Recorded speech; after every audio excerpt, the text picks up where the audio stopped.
మన బతుక్కి script screen play అంటున్నావు కదన్నా. ఏ రోజైనా సరే నువ్వు ప్రెస్ మీట్ పెట్టినప్పుడు కింద పేపర్ చూడకుండా నువ్వు మాట్లాడిన చరిత్ర ఏడైనా ఉంటే చెప్పు. ఇప్పుడు కూడా నీ బతుక్కి ఆడ పేపర్ చూస్తున్నావు, మైకులు ఉన్నాయి, ఆడ పేపర్ చూస్తా మాట్లాడుతున్నావు. దేనికి 10 మాటలు గుర్తుపెట్టుకొని వచ్చి ప్రెస్ మీట్ పెట్టలేవా? నువ్వేం ఐటెం కాదు, నువ్వు ఒక రాష్ట్ర మాజీ ముఖ్యమంత్రివి. నువ్వు మాజీ ముఖ్యమంత్రి అనేది గుర్తుపెట్టుకో. నమస్కారం ప్రజలారా. మన జగనన్న మరి లండన్ పర్యటన ముగించుకొని వచ్చిన తర్వాత మరి ఒక ప్రెస్ మీట్ పెట్టినాడు ఈరోజే. సరే, ఆ ప్రెస్ మీట్ ఎందుకు పెట్టినాడు? మరి మనం అధికారంలో ఉన్న రోజుల్లో ఎప్పుడు కూడా ప్రెస్ మీట్ పెట్టలేదు. మరి ఎవరికి మంత్రులకు మరి శాసనసభ్యులకు కూడా టైం కేటాయించని మనం ఈరోజు ప్రజల సమస్యల మీద, ప్రజల మీద, మరి అదేవిధంగా రాజధాని మీద, మన ఆంధ్ర రాష్ట్ర అభివృద్ధి మీద ప్రెస్ మీట్ పెట్టడం అంటే హాస్యాస్పదంగా ఉన్నప్పటికీ మనం అన్నయ్యను మరి మనం ప్రధానమంత్రిని చేసుకోవాలా అనేటువంటి దిశగా మనం అడుగులు వేస్తున్నాం. కాబట్టి ఖచ్చితంగా అన్నగారు ఏం మాట్లాడినాడు, ప్రెస్ మీట్ ఎందుకు అనేది మనం ఒకసారి చూద్దాం. మరి చెప్పండి అన్నయ్య గారు, చాలా రోజులు అయిపోయాయి, చెప్పు. ప్రజలు పడతా ఉన్న కష్టాల మీద అమ్మా వారి వాయిస్ గా అమ్మా ఈరోజు చాలా అంశాలను చెప్పు. ప్రజలు నిజంగా ఈరోజు తమ బ్రతుకు బండిని నడపడానికి అష్ట కష్టాలు పడతా ఉన్న పరిస్థితుల మధ్య ప్రజల బాగోగులను గాలికి వదిలేసి తామిచ్చిన హామీలను వెన్నుపోటు పొడిచి రాష్ట్రంలో ఎక్కడ చూసినా కూడా దారుణమైన అవినీతి, దోపిడీ. అది నువ్వు చెప్తున్నావు. అవినీతి అమ్మామొగుడిగా పేరున్నాయి మనకు మన పార్టీలో ఉండేటువంటి మాజీ శాసనసభ్యులకు కావచ్చు, మాజీ మంత్రులకు కావచ్చు, మన వెనకమాల తిరిగేటువంటి పాలేరు తపేలం బ్యాచ్ కావచ్చు, మనం అంతా కూడా అవినీతి సామ్రాజ్యం అని చెప్పి పేరు ప్రఖ్యాతులు ఉన్నాయి మనకు. మరి నువ్వు ఏదో మాట్లాడుతున్నావు కొత్తగా. సరే, ఏదో మనిషి కూడా నీట్గా రెడీ అయినట్టున్నాడు పైపుద్దా. సరే, ఎట్లయితే ఏమిలే. మాఫియా సామ్రాజ్యాన్ని నడుపుతూ ప్రశ్నించే గొంతు ఎక్కడైనా ప్రశ్నిస్తే దాన్ని పాశవికంగా దొక్కుతూ మనం అధికారంలో ఉన్నప్పుడు సోషల్ మీడియాలో ఎవడైనా ఒక పోస్ట్ పెట్టాలన్నా కూడా పడేది. ఎందుకంటే వాళ్ళ మీద సిఐడి కేసులు కట్టించినటువంటి చరిత్ర నేపథ్యం కలిగింది. మనం అధికారంలో ఉన్నప్పుడు నువ్వు ముఖ్యమంత్రి సీట్లో కూర్చున్నప్పుడు అదొకసారి గుర్తు చేసుకుంటే బ్రహ్మాండంగా ఉంటుంది. అదేవిధంగా చూసుకుంటే మరి ఎవరైనా మనకు ప్రశ్నించేవాడు ఏమైనాడా? సొంత శనాయన లేదు, చెల్లి లేదు, తల్లిగారు లేదు. మనల్ని ప్రశ్నించి మనల్ని మాకు సమాధానం చెప్పినారనే కదా మనం చేసినటువంటి ఈ కార్యక్రమాలన్నీ కూడా. నువ్వు చెప్తున్నావు. సరే చెప్పు, మా కర్మ విన్నాం, మేము వింటాం. చెప్పు. రాష్ట్రాన్ని ఒక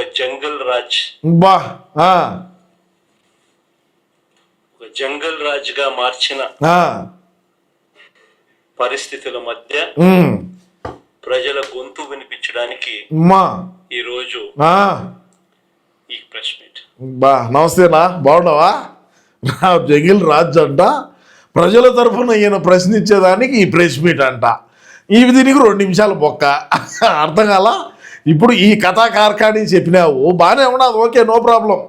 మనం అధికారంలో ఉన్నప్పుడు ఏనాడైనా సరే ప్రజల మధ్య లేకపోయి ప్రజల యొక్క కష్టాలు కానీ, మనం ఇచ్చిన మేనిఫెస్టో గురించి కానీ, మన పాలన ఏ విధంగా ఉన్నదానికి కానీ, రాష్ట్ర అభివృద్ధి కానీ, అదేవిధంగా సంక్షేమం కానీ, అదేవిధంగా రోడ్లు కానీ, అదేవిధంగా మనం ఏదైతే మనం ఇచ్చినామో, మనం చెప్పినామో, మరి మద్యపాన నిషేధం గురించి కానీ, మరి ప్రజల్లోకి పోవాలంటే మనం పరదాపట్లు బారికేళ్లు పెట్టుకొని పోయినటువంటి చరిత్ర నేపథ్యం కలిగినటువంటి మనం ఈరోజు ప్రజల గురించి, ప్రజల తరపున మరి జంగిల్ రాజ్యం అంట. జంగిల్ రాజ్యం 151 నుంచి 11కు పడిపోయిన దాన్ని ఏమంటారు? దాన్నే రాజ్యం అంటారు. అది జంగిల్ రాజ్యం అంటే అని రాష్ట్రంలో ఉండేటువంటి ప్రజానికం ఈరోజు అనుకుంటా ఉన్నారు. మరి జగనన్న గారు మీరు చెప్పాలా, మేము వినాలా? కానీ చలో స్టార్ట్ చేయి. కానీ ఈ 2 ఏళ్ళు అవుతా ఉంది దాదాపుగా. అవుతాందిలే. చంద్రబాబు నాయుడు గారు ప్రభుత్వం ఏర్పడి. అవును, నిజమే. ఈ 2 ఏళ్లుగా చంద్రబాబు నాయుడు గారు ప్రజలకు ఫలాన్ని మంచి చేశాను అని చెప్పి చెప్పుకునే పరిస్థితి ఏదీ లేదు. మనం 5 సంవత్సరాలు మనం ఎక్కడ కాంటాక్ట్ తీసుకున్నాం పెరిగి పోగేసేది అని రాష్ట్రంలో ఉండే ప్రజలు అడుగుతారు. దానికి కూడా మనం వివరణ ఇచ్చితే బాగుంటుంది. ఎందుకంటే 5 సంవత్సరాల పాటు మనం ఎక్కడెక్కడ కాంటాక్ట్లు తీసుకున్నాం, ఎక్కడెక్కడ ఎంతెంత పెరిగినాం, మరి ఎక్కడెక్కడ పోగేసాం అనేది కూడా చెప్పాలన్నా బాగుంటుంది. ఎందుకంటే నువ్వు 2 సంవత్సరాల్లో చంద్రబాబు నాయుడు కూటమి ప్రభుత్వం ఏం చేస్తుందని మనం ప్రశ్నించబోయే ముందుగా మనం అదే సీట్లో 5 సంవత్సరాల పాటు కూర్చున్నాము. మేము చేసినటువంటి అభివృద్ధిని, మా అభివృద్ధిని ప్రజలు తిరస్కరించినారు, చంద్రబాబు నాయుడు గారికి పగ్గాలు ఇచ్చినారు. మరి చంద్రబాబు నాయుడు గారు 2 సంవత్సరాల్లో ఏం చేసినారు అంటే మరి వాళ్ళు మరి రాష్ట్ర అధికార ప్రతినిధి కావచ్చు, లేదంటే వాళ్ళ మంత్రులు, వాళ్ళ శాసనసభ్యులు చెప్తారు. అదేవిధంగా మనం చేసినట్టు చేయాలంటే చంద్రబాబు నాయుడు చేయలేడు. ఎందుకంటే మనం ప్రభుత్వానికి సంబంధించినటువంటి ఏదైతే అంటే ఇంకా ప్రభుత్వం గురించి మనం ఎందుకున్నా అవన్నీ మనం చేసినట్టు చేయాలంటే అవుతుందా? ఒక్క పూట భోజనానికి 75,000 రూపాయలు ఖర్చు పెట్టినామంటే చంద్రబాబు నాయుడు ఆ తాటినూరులు తిని బతుకుతా ఉన్నాడు. అర్థమవుతుందా? ఆయన ఎప్పుడు చేయాలి? మనం చేసింటూ ఇది మనము ఒక 151 సీట్లతో మనం ముఖ్యమంత్రిగా మనం ఆ పీఠ మీద కూర్చున్నామంటే అదొక చరిత్ర. ఆ రోజులు మళ్ళీ రావు. ఇక మనం ప్రధానమంత్రిగా పదావు. నా మాటిను చెప్పుగా బోలోబా. 2 ఏళ్ల ప్రోగ్రెస్ రిపోర్ట్ చూస్తే అమ్మా ఏం అటగా నువ్వు చూస్తున్నావా? నీది నువ్వు చూసుకోవంటే బాగుండని రాష్ట్రంలో ఉండే ప్రజలు అనుకుంటారు. అంటే మనం 5 సంవత్సరాల పాటు ఉన్నాం కదా, మంది ఒకసారి మనం కానీ చూసుకుంటే తేటిగా ఉన్నదా, లేకంటే ఏమన్నా ఎండిపోయి ఉన్నదా, లేకంటే ఎట్టున్నదని ఒకసారి ఆ ప్రోగ్రెస్ కదా మనం చూసుకొని ఉంటే బ్రహ్మాండంగా ఉండు జగన్ అన్న. మనం చూసుకోకనే ఈ పొద్దు గేరాయ్ అది నా అంటే ఏడు సరే. కానీ ఇలా చెప్పుగా ఒకే ఒక పాయింట్ మనందరికీ కూడా మళ్ళీ మళ్ళీ కనిపించే పాయింట్ ఏందో చెప్పు. బాబు ష్యూరిటీ, మోసం గ్యారంటీ అని నువ్వు అంటున్నావు. రాష్ట్రంలో ఉండే ప్రజానీకం అందరూ కూడా చంద్రబాబు నాయుడు గారు ముఖ్యమంత్రి అయిన తర్వాత రాష్ట్రానికి పరిశ్రమలు వస్తున్నాయి, రాష్ట్ర అభివృద్ధి జరుగుతుంది, రాజధాని పనులు జరుగుతున్నాయి, పోలవరం పనులు జరుగుతున్నాయి, నిరుద్యోగులకు ఉద్యోగ అవకాశాలు వచ్చేటువంటి దిశగా ముందుకు పోతున్నారు, కంపెనీలు తెస్తున్నారు, వాళ్ళు ఇచ్చినటువంటి మేనిఫెస్టో ఏదైతే ఉన్నదో దాన్ని అమలు చేసుకుంటా పోతున్నారు, రాష్ట్రంలో రోడ్లు బాగున్నాయి, మన బిడ్డల భవిష్యత్తు బాగుంటుంది, మహిళలకు భద్రత ఉన్నదని రాష్ట్రంలో ఉండేటువంటి ప్రజానీకం అనుకుంటారు. మరి మనం చెప్పుగా నువ్వు చెప్పాలి, నువ్వు చెప్పు. ఇది ఈ 2 ఏళ్ల బాబు పరిపాలన గట్టిగా కానీ తొందరగా ఒకసారి గమనిస్తే మళ్ళీ ఒకసారి మన అందరికీ కూడా కనిపించే నిజం. స్పీడ్గా చెప్పునా రాయిజావు దాగలా. ఈ 2 ఏళ్ళగా ప్రజలను తాను వెన్నుపోట్లను అబ్బా పొడుస్తూనే ఉన్నాడు.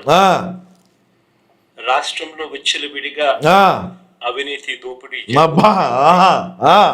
అవినీతి దోపిడీ అన్నాడు. ప్రజలారా, మేము అధికారంలో ఉన్నప్పుడు ఏ విధంగా ఎక్కడైనా సరే శేషాచలం అడవిలో దొరికేటువంటి ఎర్రచందనం ఉండిచ్చినామా, అక్రమంగా మైనింగ్లు ఏ విధంగా మేము పాల్పడినా మైనింగ్కు, అదేవిధంగా ఇసుక ఏ విధంగా మేము కోట్ల రూపాయలు మా పార్టీకి సంబంధించినటువంటి వాళ్ళు ఏ విధంగా ఇసుకలో దోపిడీ చేసినారు, అదేవిధంగా ఎక్కడైనా ప్రభుత్వానికి సంబంధించినటువంటి భూములు కనబడితే వాటిని ఎక్కడైనా మనం మిగిలిచ్చినామా? ఎందుకంటే మనం అధికారంలోకి మళ్ళీ వచ్చామో రామో తెలియదు, వచ్చినప్పుడు దోచుకోవాలా.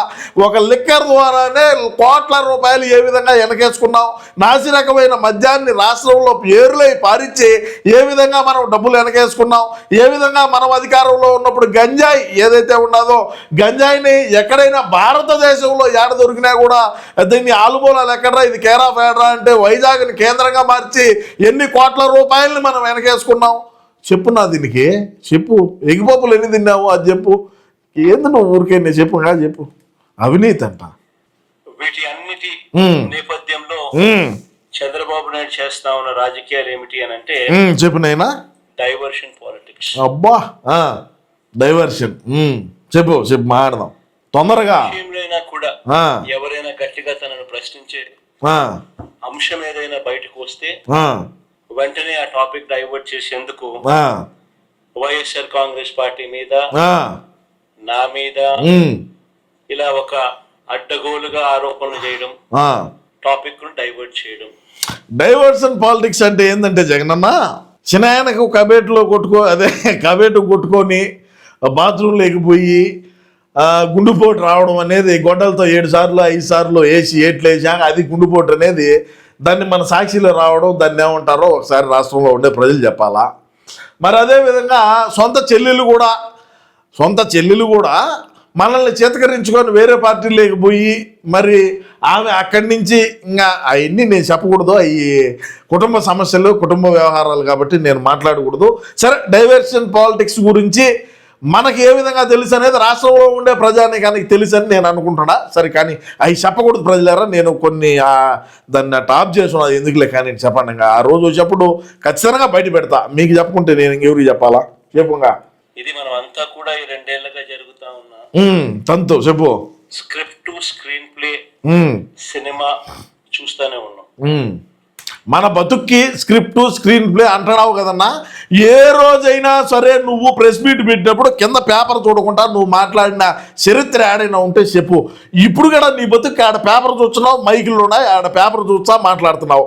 దేనికి 10 మాటలు గుర్తుపెట్టుకొని వచ్చి ప్రెస్ మీట్ పెట్టలేవా? నువ్వేం ఐటెం కాదు, నువ్వు ఒక రాష్ట్ర మాజీ ముఖ్యమంత్రివి. నువ్వు మాజీ ముఖ్యమంత్రి అనేది గుర్తుపెట్టుకో.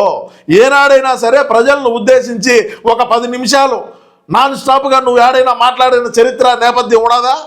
నువ్వు ఆ ప్రెస్ మీట్లో కూర్చోను కదా, నువ్వు ఆ పేపర్ చూస్తా ఏంది? రాష్ట్రంలో కూటమి ప్రభుత్వం అధికారంలోకి వచ్చిన తర్వాత మీరు ఈ విధంగా పనులు చేస్తున్నారు, ఇటువంటి చర్యలు చేస్తున్నారు, మీరు ఈ విధంగా అవినీతి చేస్తారు, ఈ విధంగా అక్రమాలు చేస్తున్నారు, ఈ విధంగా ప్రజాధనాన్ని దుర్వినియోగం చేస్తున్నారు, ఈ విధంగా అమరావతిలో జరుగుతుందని మొగోడాల ప్రెస్ మీట్ పెట్టి పేపర్ లేకుండా చూసి మాట్లాడేయా? ఏంది ఇదేంది కర్మ? ఏంది ఇదే? ఎందుకు ఈ విధంగా మనం ఇట్లా మాట్లాడిన పాట మనకేమొస్తుంది? ఈ విధంగా ప్రెస్ మీట్ పెట్టి వాడెవడో దానేపోయే దానయ్య మాట్లాడితే దానేపోయే దానయ్య రాయిచ్చే అది నీకు బాగా నచ్చి అది ప్రెస్ మీట్ పెట్టి ఏం చేద్దాం అనుకుంటున్నావు? అది ఎవరున్నా మన రాష్ట్రంలో ఉండే మన వైసీపీ పార్టీ కార్యకర్తలు కూడా ఈ రోజైనా సరేరా స్వామి, రాష్ట్రంలో జరిగే అంత అవగాహన లేదా? అంటే అంత అవగాహన లేదా మన రాష్ట్రం మీద నీకు? మరి అదేంది అది? ఆ కథ ఏంది? పేపర్ పెట్టుకోండి దాన్ని కూడా చూడటం ఏంది నువ్వు అని అనుకుంటా అన్నా. నేనేం చెప్పాను? కానీ నువ్వు పేపర్ చూడు, లేకంటే ఫ్లెక్సీలు వేసుకొని వెనకల వాటిని చూపించా అయినా చదువు. నేను వేరే లేదు, స్క్రీన్ ఒకటి పెట్టుకొని మేము అధికారంలో ఉన్నప్పుడు ఇట్ట జరిగింది, ఇది కథ అని చెప్పి బ్రహ్మాండంగా చూపి ఎక్స్ప్లెయిన్ చేయి. చంద్రబాబు నాయుడు ఎక్స్ప్లెయిన్ చేస్తాడు. మనం చూసాం కదా, మనకడ 2-3 సార్లు అసెంబ్లీలో ఆయన ముఖ్యమంత్రిగా ఉన్నప్పుడు చేశాడు. ఇప్పుడంటే 11 మంది కూడా పోలేకపోయినావు, అది వేరే విషయం. చెప్పు, అట్లా ఎక్స్ప్లెయిన్ చేయి నువ్వు కూడా, అంగా బాగుంటుంది. మళ్ళా గ్యాప్ ఎందుకు? ఇంత గ్యాప్ మాట్లాడు, మళ్ళా అది చదువుతాడా?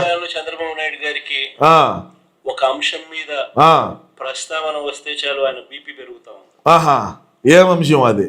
పొరపాటున చంద్రబాబు నాయుడు గారికి ఎవరైనా కూడా నిద్రలో మావిగా నన్ను అన్నారంటే చాలు గుండాకి చనిపోతాడు. జోడియా ఏం మాటలు ఇంక మెట్లతో కొట్టరా లేకంటే ఏం మాట్లాడతారు? ఏంది ప్రజలారు? ఒకసారి ఆలోచన చేయండి. జగనన్న మనం మాట్లాడిందే ఒక బఫూన్ మాట అని నీకు తెలుసది. నీకు కూడా ఒరే నేను ఇంత హౌలే గాడిని అయినానే, ఇంత ఐటెం గాడిని అయినానే, ఇంత బెకారు మనిషిని అయిపోయినానే, మన రాయలసీమలో మాట్లాడినట్టు ఇంత అవులే అయిపోయినానే నేను. రాష్ట్రంలో ఉండే ప్రజానికి అందరూ కూడా ఈ మావిగనంటే నన్ను ఈ విధంగా ట్రోల్స్ చేసినారే, మన పార్టీకి సంబంధించిన వ్యక్తులు కూడా నా మీద ఈ విధంగా మాట్లాడినారే.